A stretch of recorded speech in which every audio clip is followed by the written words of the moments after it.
It's Jay here at Project Revolution, Sound Advice Amphitheater in West Palm Beach, and I got my good buddy and fan of the show, got Brian from Miami. Brian, you're getting ready to go backstage, and you are going to interview Chester Bennington, a once-in-a-lifetime opportunity. How are you preparing for... Your answer's right here. We're going to go back and meet him here soon. Here we go. Okay, first question I have for you today, thanks for meeting me. Was in the early days of Linkin Park, was there a point where you guys felt, we're not going to make it, this is impossible? No, actually, there was never ever a moment where we were like, this isn't going to happen. I think if you get in that mode, you're probably right. You're probably, fulfilling that prophecy yourself. It's important, if you want to do something, you believe in yourself, you have to work at it and continue down that path. And we were turned down so many times that it's ridiculous, but we still made it, and I think that's because we just refused to believe that we didn't have something special. Yeah, I definitely feel that's the way to go. I mean, as a musician myself, I know what it's like, so it's very good. What was the inspiration for the last record? What made you guys decide, it's time for another album, it's time for the next album? Well, we had been touring for so long, we knew we needed a break, but we love to write music, and that's what it's like half of what we do.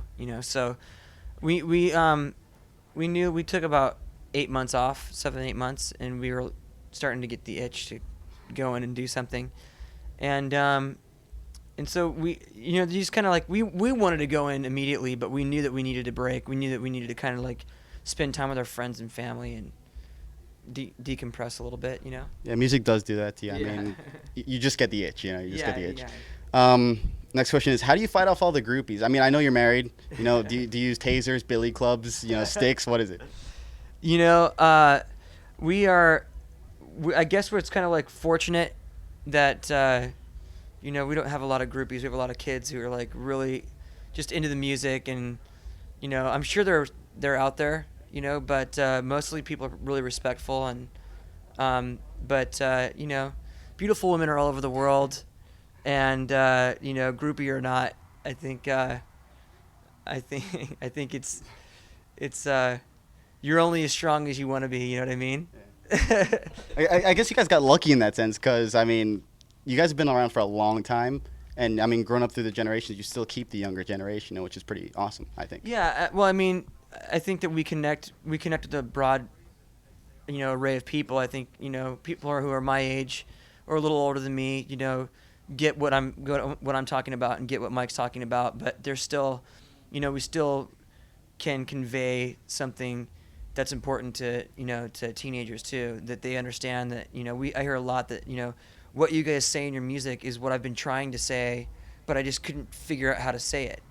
And it's really cool that we can do that, Yeah, that's exactly what makes you guys different from all the rest, I mean, seriously, it's amazing.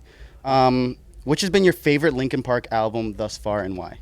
It's hard to say. I think there's moments on each record that I'm just like we really peaked, at that point.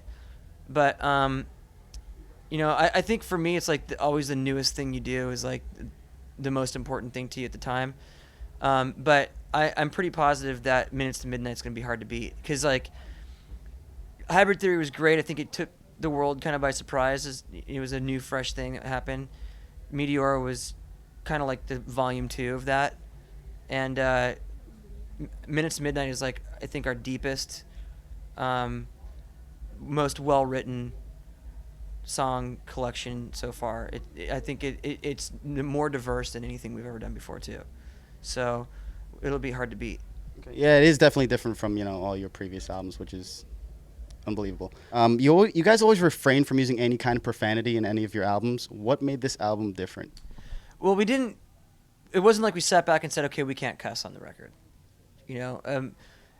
We would write lyrics, and there would be explicit language in the lyrics in certain cases, and it just kind of felt like contrived or like forced to, if it came across like that sounds like you're trying to be tough, gone.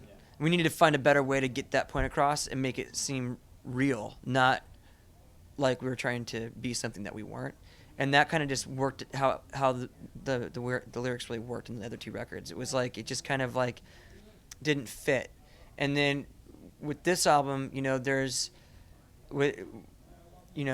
on like Given Up, it was like in the bridge and chorus, it was like, we want to say something that you'd really say, you know, out loud, and this is the kind of feeling that's behind it, you know. And with Given Up, it's like, you know, you literally, it's at a point where you're just like, you basically say F it and like throw your hands up and you know, kind of surrender to whatever your problem is and just say I lose, and that's not a good feeling. And so, you know, it kind of the sentiment carries with that word in. It doesn't feel forced. It feels like that's how I feel. You know, that's how I would want to say it. That's how I. So it fit there, and so it stayed. And you know, with Hands Held High, it was like, it felt like it needed to be said that way, and that's, you know, it just kind of worked its way in for the first time to where it felt natural and it felt like it needed to be there. Okay. Has there ever been a show or experience, any in particular, that has stood out to you more than the rest? One that says, you know, I'll never forget this day ever? Yeah, you know, we did a show not too long ago in at this club called Astoria in the UK. It was a small club, you know, maybe 700 to 1,000 people, I think.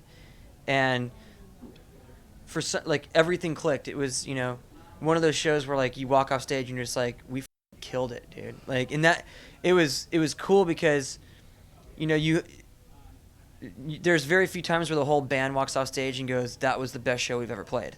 And we all walked off and was like, that was the best show we ever played.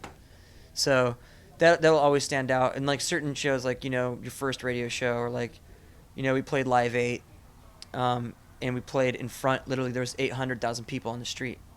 You know, it's kind of hard to forget that. Okay, well, last question I have for you today is, you know, and I feel this is the most important question that everybody in South Florida wants to know, especially myself. Do you guys by any chance carry an old autographed guitar around that, you know, for your most deserving fan? It's a good idea. Maybe we'll start doing that, but not right now. No. Sorry. Okay, that's cool. So let's see the most amazing show that we've ever seen this side of the coast. You know, let's see it. Rock out, man. Awesome. All right, brother. So you talked to Chester. We had quite a bit of time with him. What'd you think? Very, very smart guy. His answers were more than I could have ever expected from anyone. And, you know, you won this opportunity when you were listening to my show. What were you doing that day? And did you ever think you'd be back here? Actually, I was driving to work, you know, was running late, heard you on the radio, decided, you know, why not? I'll just give him a call. Called, talked to you 3 times it took me to get it right. And I'm here and I'm enjoying myself. It was a blast. Right on, man. Right on. What would you like to say to 93 Rock, by the way? 93 Rock is the best station ever.